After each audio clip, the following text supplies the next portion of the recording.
Hello, class 4th. Welcome to Erudite School of Learning.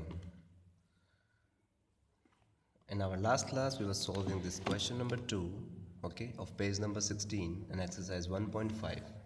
Okay, so today we have to start from this H question. I hope you have practiced a lot of these Roman numerals. So for your convenience, I already done and solved these questions. So we have to start from this H1, okay. Again सबसे पहले बच्चों आपको order देखना है कि बड़े से छोटा जा रहा है कि नहीं जा रहा है। अगर बड़े से छोटा जा रहा है तो आपको कहीं माइनस करने की ज़रूरत ही नहीं है। तो सबसे पहले क्या लिखा हुआ है एल। एल का मतलब क्या होता है 50।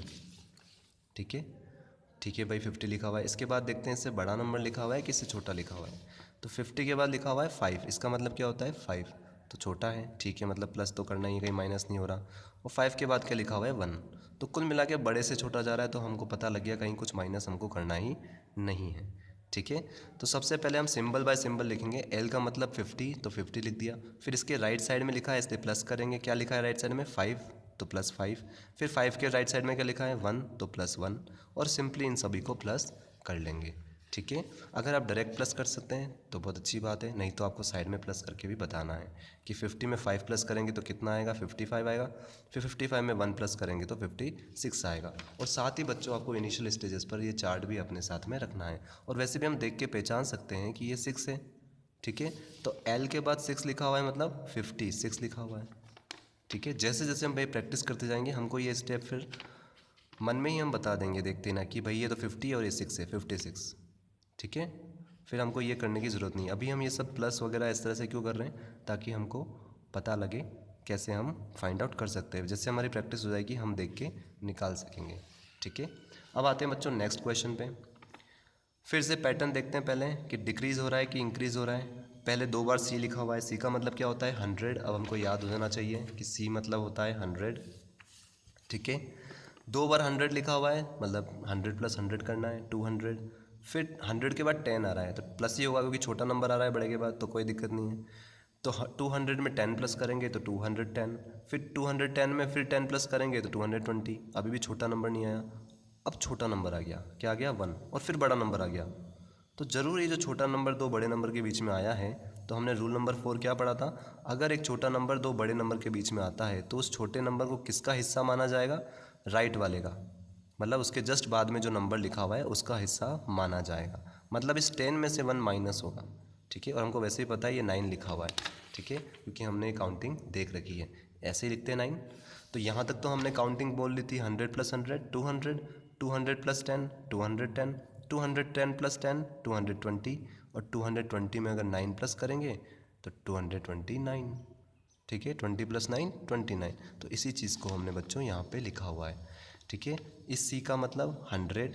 फिर प्लस करेंगे क्योंकि राइट साइड में एक और सी है तो प्लस 100। फिर प्लस 10 क्योंकि राइट साइड में 10 लिखा हुआ है तो राइट साइड में जो भी नंबर लिखा होता है प्लस करते हैं प्लस 10। फिर राइट साइड में 10 लिखा होता है तो फिर प्लस 10।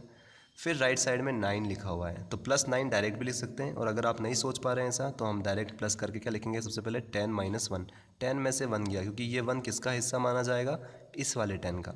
राइट जस्ट उसके बाद जो नंबर लिखा होता है, न्यूमरल लिखा होता है, उसी का हिस्सा हम उसको मानते हैं। ये हमारा रूल नंबर 4 था, हम पढ़ चुके हैं लास्ट क्लास में, रिवाइज भी कर चुके हैं। तो 10 माइनस 1, और जिनको डायरेक्ट देख के पता लग जाता है कि ये 9 लिखा हुआ है वो डायरेक्ट ये वाली स्टेप लिख सकते हैं कि भाई 100 plus 100 plus 10 plus 10 plus 9 plus 9। ठीक है, और फिर हमको सिंपली सोल्व करना है कि भाई 100 प्लस 100 200 होता है, 10 प्लस 10 20 होता है, और 9 का 9।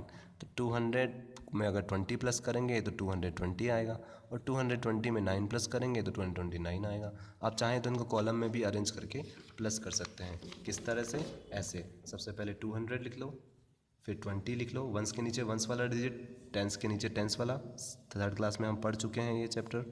ठीक है, और 9 में तो सिर्फ वंस ही है तो वंस के नीचे आएगा। तो 9 में 0 प्लस करेंगे तो 9, 2 में 0 प्लस करेंगे तो 2, 2 का 2। पर अब बच्चों आपको माइंड में करना भी सीखना चाहिए।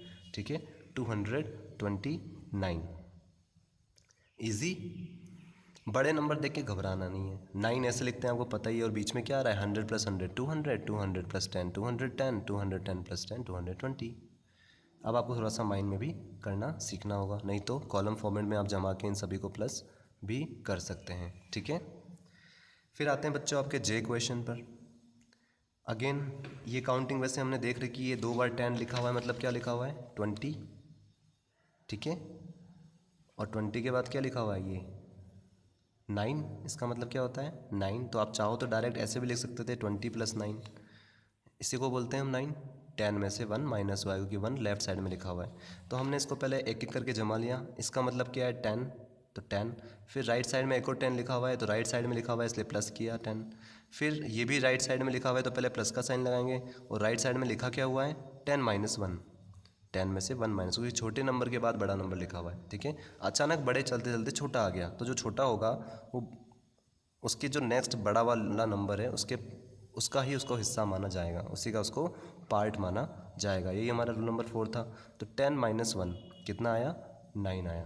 तो 10 का 10 + 10 + 9, तो 10 + 10 कितना होता है 20, और 20 + 9 29। इस लास्ट क्वेश्चन में भी हम कर चुके हैं 20 + 9 29, ठीक है। नाउ के वाला क्वेश्चन, पर बच्चों ये सब चीज़ें आपको अपने हाथों से करनी है, ठीक है। कॉपी नहीं करना है, खुद से करोगे तो बहुत अच्छा लगेगा जब आपका आंसर राइट आएगा, ठीक है। अब आते हैं बच्चों के वाले क्वेश्चन पे। फिर से यहाँ पे वही वाली कहानी हो रही है, पहले 10 लिखा हुआ है फिर 100 लिखा हुआ है, पहले छोटा नंबर फिर बड़ा नंबर। तो आपको देखते समझ जाना है, अगर एक छोटा उसके बाद बड़ा आ रहा है तो ज़रूर जो बड़ा वाला है उसमें से ये छोटा वाला माइनस होगा, जस्ट नेक्स्ट जो बड़ा वाला नंबर होगा उसी में से ये माइनस होगा, ठीक है। तो सी का मतलब क्या होता है 100, तो एक्स सी का मतलब 100 - 10, ठीक है। तो ये चीज़ आपको पता होनी चाहिए कि एक्स सी, और हम लास्ट क्लास में भी सीख चुके हैं एक्स सी का मतलब क्या होता है 90, क्योंकि अगर छोटा नंबर बड़े नंबर के लेफ्ट में लिखा हुआ है तो ज़रूर वो उसमें से माइनस हो रहा है, मतलब 100 में से 10 माइनस हो रहा है। तो हम सबसे पहले एक्स सी को कैसे लिखेंगे, ब्रैकेट में 100 - 10, मतलब ये कितना हो जाएगा 90 हो जाएगा, ठीक है। उसके बाद क्या लिखा हुआ है 5, तो ठीक है हमने +5 कर दिया। उसके बाद क्या लिखा हुआ है 1, तो हमने 1 कर दिया। अगर ये 1 यहाँ बीच में होता तो हम पहले दोनों को देखते, पहले छोटा फिर बड़ा आ रहा है मतलब फिर गड़बड़ है, छोटा पहले आ रहा है फिर बड़ा आ रहा है तो फिर हम 5 में से 1 माइनस करते हैं, लेकिन यहाँ पे पहले बड़ा आ रहा है फिर छोटा आ रहा है तो हमने 5 + 1 कर दिया। और वैसे भी बच्चों हमको पता है कि 6 ऐसे ही लिखते हैं, ठीक है। काउंटिंग 20 तक तो आपको अच्छे से आनी चाहिए रोमन नंबर की, आगे भी आप बना सकते हैं अगर आपको रूल्स आते हैं याद हैं तो।